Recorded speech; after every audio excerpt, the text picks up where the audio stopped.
নমস্কার বন্ধুরা, আজ চলে এসেছি একটা নতুন রেসিপি নিয়ে, আমের বড়া। এখানে আমি একটা বড় সাইজের আম নিয়ে কেটে ধুয়ে রেখে দিয়েছি। দিয়ে তার আগে আমি উপকরণগুলো সব রেডি করে নেব। এক বাটি চালের গুঁড়ি নিয়েছি, এক বাটি সুজি নিয়েছি, আমি একটু মাঝারি সাইজের বাটিরই নিয়েছি সব মেপে।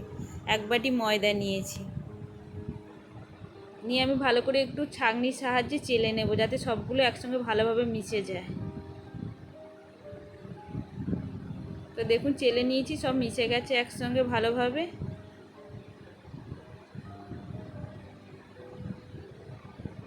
তো এখানে আমি 2 চামচ চিনি নেব, যেহেতু আমটা মিষ্টি ছিল তাই 2 চামচ চিনি নিয়েছি। যদি আপনারা আমটা টক থাকে তাহলে একটু বেশি চিনি নিতেই পারেন। অল্প সামান্য নুন দিয়েছি যাতে টেস্টটা ভালো হয়। সামান্য কিছু মৌরি নিয়েছি 1 চামচ মতন।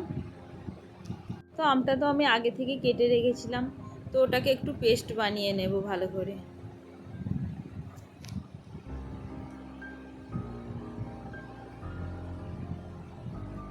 তো আমের পেস্টটা তো আমার রেডি হয়ে গেছে, এবার আমি একটু ছেঁকে নেব।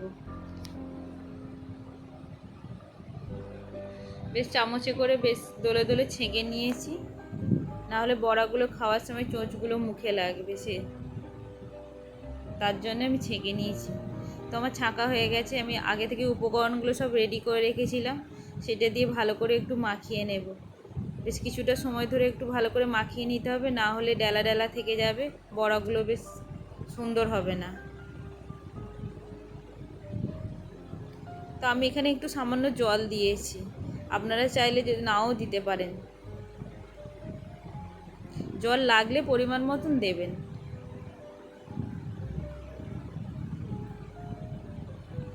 যেহেতু আমি সুজি দিয়েছি তাই কিছুক্ষণ ঢেকে রেখে দেব। 10 মিনিট মতন ঢেকে রেখে দিয়েছিলাম। এই দেখুন, তারপরে এরকমভাবে ব্যাটারটা তৈরি হয়েছে। তো আমি কড়াটা আগে থেকে গরম চাপিয়ে দিয়েছিলাম। যেহেতু বড়া ভাজতে একটু বেশিই তেল লাগে, তাই আমি সাদা তেলটা বেশিই দিয়েছি একটু। দিয়ে তেলটা গরম হয়ে যেতে আমি এবার বড়াগুলো একে একে সব ছেড়ে দেব। তো গ্যাসটা কমিয়েই রেখেছি, কেন একটু ভালো করে ভাজতে হবে। তো যদি গ্যাসটা বাড়িয়ে দিই তাহলে তো পুড়ে যাবে, তাই গ্যাসটা একটু কমিয়ে রেখে হালকা আঁচেই ভেজে নিচ্ছি। উল্টে পাল্টে আমি কিছুটা সময় ধরে একটু ভেজে নিলাম।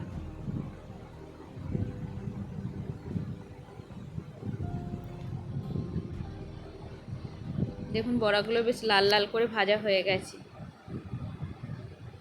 এবার আমি তুলে নেব।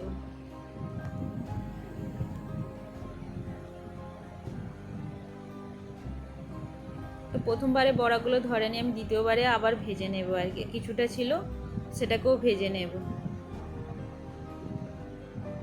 যদি আমের বড়া রেসিপিটা ভালো লেগে থাকে একটা কমেন্ট করে জানাবেন। আবার দেখা হবে পরের রেসিপিতে। টাটা।